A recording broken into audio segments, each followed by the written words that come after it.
ARESxGOD here, and it's time to talk about Frieren. And honestly, after last week's episodes, the hype, the fight, everything that we had, here is also one of the big reasons that this series is so good. The calmness, the atmosphere of the first half of the episode, and then the build up for the future that comes in the second half. So good. And that song there, oof, I'm gonna need a song to play on a repeat there. The comedy was here, everything, and very interesting things being set up. So let's get into it and talk about it. Now, at the start, we see a bit of the aftermath with the battle with Aura. If you can even call it a battle, she got low tier god away there by Frieren. Amazing episode last week. But here, I feel like this one is as amazing as last week, but for different reason. We see them paying a bit respects to the dead one, Fern and Frieren, and then I loved Granat's reaction, shocked when he realized what happened, when he found out that Aura is actually dead, and thanking them from treating the dead ones with respect. And I was laughing so much when Frieren said that Himmel was the one that told her to calm down a bit, not do so many flashy spells. Fern was like, he trained you well. I lost it. Fern has the one-liners every time there. But also what I liked from Frieren was her praising them, being proud of them for what they did, Stark and Fern for fighting the demons and everything. And it's also very important with the theme of the episode, having somebody to praise you, and she did that very much for them, but also maybe don't get beat up as much. That was fun there. But also Granat's son confirmed to be among the ones that were being controlled by Aura, and he's beyond grateful for what Frieren, Stark and Fern did there, wants to reward them, and the way they were acting way too polite with him when they were kneeling, treating him like a king, you know, in nobility. And Frieren just wanted the grimoire from Flamme, even though it was a fake one, and the barriers just orally passed down through generation for them there. But it's just a hobby. He finally tells them, hey, calm down a bit, don't be so uptight, and they relax. And Granat recognizing, I really like how he put it, we're kind of like infant kids compared to you talking to Frieren there. But here a nice comedic flashback, so to say. Frieren had in the past a bitter experience when Himmel and Eisen almost got executed for speaking badly with the king. So that's why she was so uptight there. And probably this moment was one of the funniest moments in the episode, when Stark remembers the chair scene. Yeah, I kind of talked not respectfully to Granat, but it's okay, I was just trying to get you to leave, and then the timing was perfect. You have the big guy with the axe coming in, and Stark just died instantly. I'm just reporting I finished cutting the wood, but Stark, in his own mind, he passed out. He got terrified there, but after that Fern just carries him out with magic, kind of like telekinesis. I love the dynamics between them, the comedy, the wholesome moments, and here after this they get kind of like a party for them, a hero's reward. And I didn't expect this, just kind of came out of nowhere. I was like, they're gonna have some scenes showing them talking a bit, but the way they play this, showing everything they did there, but the song, that song just, I don't know, made me feel so good. Honestly, it sounded amazing, but the atmosphere, the theme for it, I love that song so much. We see them spending time in the town, helping with recovery and everything, and after that the homage, paying respects to the dead with the swords in the ground. Way too beautiful there. That was such an amazing scene, and a bunch of scenes there. But it's finally time to leave, and Granat tells them it's gonna be a dangerous road ahead to get to, and there's a lot of things happening there, but they need a first class mage to be with them to pass some restrictions and everything. And I loved this so much because how Frieren views time. What's a first class mage? And then Fern comes out saying she has a third class certification, she got it back there. And Frieren's like, I just have this old emblem, I'm just tired with them changing the requirements, their organization a long time, I just didn't bother with it. Which is kind of true. And Stark was like, hey, even I know about them, it's been like half a century since this is a thing. Yeah, but what's a half a century for Frieren? But now they have to go to Oberst. I think that was the town there, to take the exam. So this is probably gonna be an exam or a tournament arc in Frieren here for her to get her certification. That's gonna be fun. But this was pretty much the first half of the episode dealing with the aftermath. And here we have a very fateful meeting during the winter. It starts snowing, and the comment that Frieren made was like, winters are very dangerous here, which what do you think killed more during the war with the Demon King, referring to the winter. And of course they get lost very fast, and Stark passes out again. They have to carry him. But though he was heavy, Fern had to drag him, and he was like, you smell nice, can I leave him behind? They're great.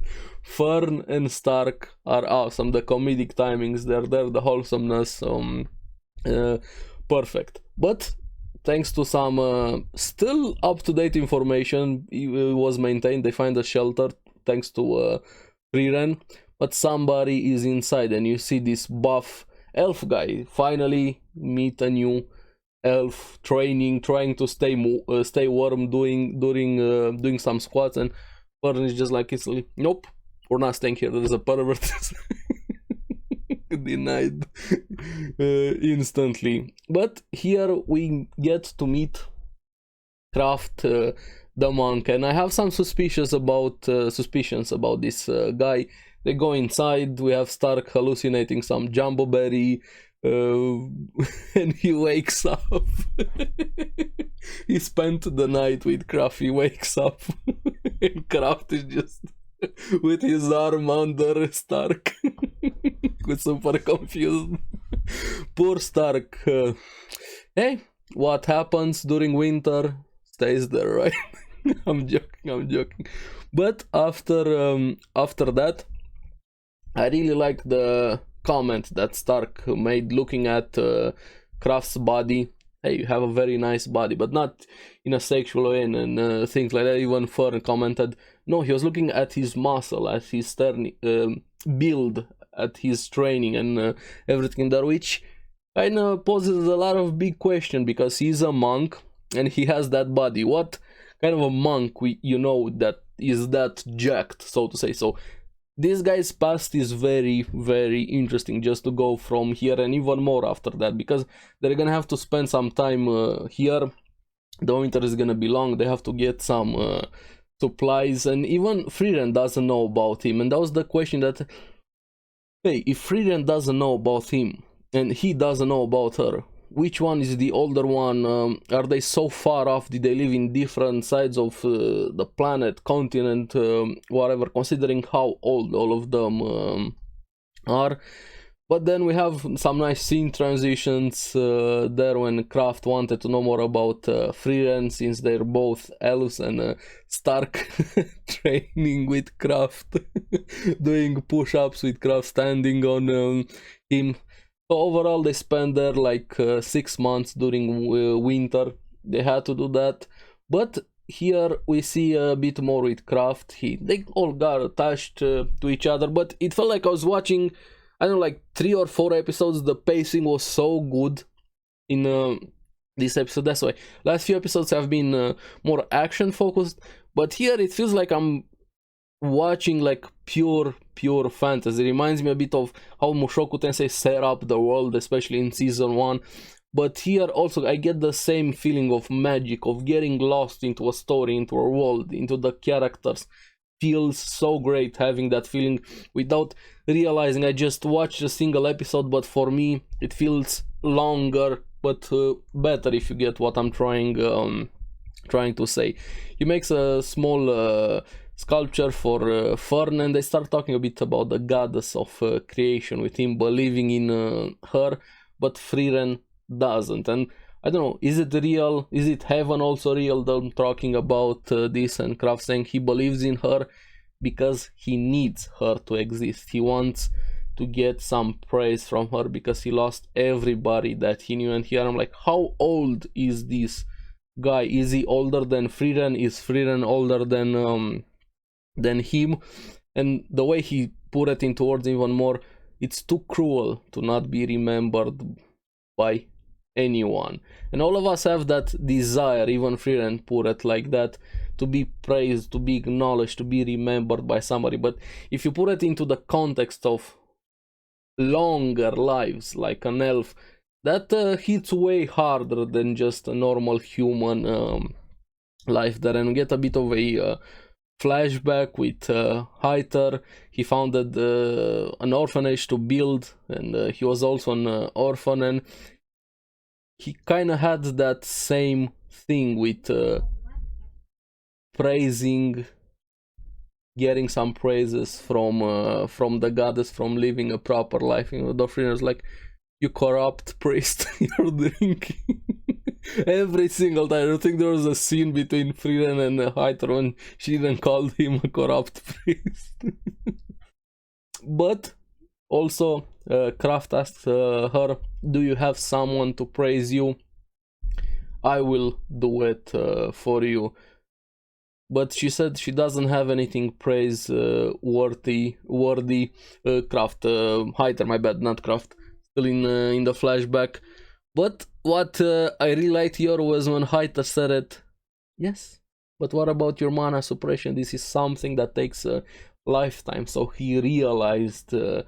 I'm curious, did he realize just with how much time they spent together, or was it in the first moments? Because what he said there, and Himmel was the only one that knew there was something more to Frieren.